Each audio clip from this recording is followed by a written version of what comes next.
वृक्ष की आत्मकथा। एक वृक्ष अपनी आत्मकथा सुनाते हुए कहता है कि मैं तो एक छोटा सा बीज था, पर इन जीव जंतुओं व मनुष्यों ने मुझे इस खूबसूरत संसार व हजारों साल तक इस सृष्टि में रहने व एक कालयुग से दूसरे कालयुग बदलते हुए देखने के लिए मुझे जन्म दिया।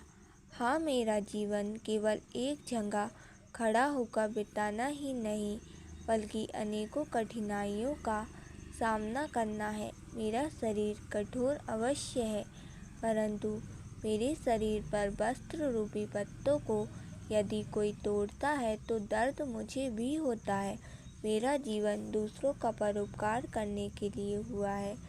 जब मैं छोटा रहता हूँ तो बच्चे मेरी शाखाओं से लटकते हैं, मेरी पत्तियों को तोड़कर उनसे खेल खेलते हैं, मेरी शाखाओं में झूला बांधकर झूला झूलते हैं।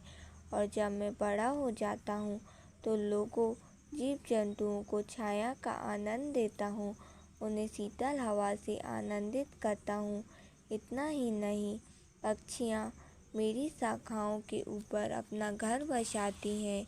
मेरा जीवन केवल एक के लिए उपयोगी नहीं है, बल्कि संपूर्ण सृष्टि के जीव मुझसे लाभान्वित होते हैं। जब मेरे फलने फूलने का समय आता है तो यह जीव इन्हें भी नहीं छोड़ते। कहीं पक्षियाँ अपनी नुकीली चोंच से मेरे फल फूल को खा जाती हैं, तो कहीं ये इंसान मुझ पर पत्थर मारते हैं, परंतु मैं इन सभी जीवों की चोट सहने के बाद भी इन्हें फल फूल देता हूँ।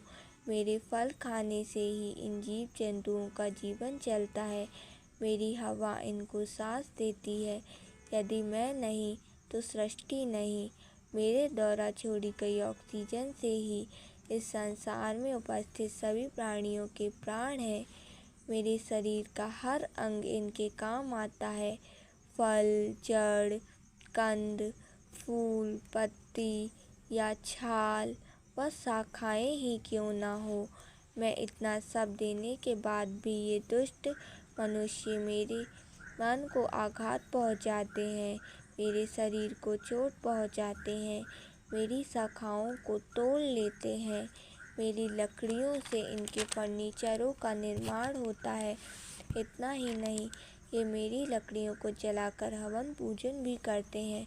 मेरा अस्तित्व इन लोगों के लिए केवल उपयोग मात्र है। मेरी मन की पीड़ा व अभिलाषा को समझना इनका कार्य नहीं। मैं अटल खड़ा होकर बड़े से बड़े तूफान से इनकी रक्षा करता हूँ, इनके दुख सुनता हूँ, इनके कष्ट सुनता हूँ, तो इनकी खुशियों में भी शामिल होता हूँ। सालों साल पुराने रहस्य अपने अंदर दबाए रहता हूँ, और एक दिन जब मेरा अंत हो जाता है, तब मैं नष्ट हो जाता हूँ। मेरा शरीर तो रहता है, परंतु उसमें जान नहीं। मैं निर्जीव हो जाता हूँ। मेरे बदन पे न पत्तियाँ होती हैं और न ही फल फूल, तब भी मैं इनके काम आता हूँ। मेरी सूखी हुई शाखाएँ इनके जलाने के कार्य आती हैं, और मेरे इस दृश्य को देख मनुष्य इसे चित्र में उकेरता है। मैं अपनी हर अवस्था में इन्हें केवल लाभ पहुँचाता हूँ। समाप्त।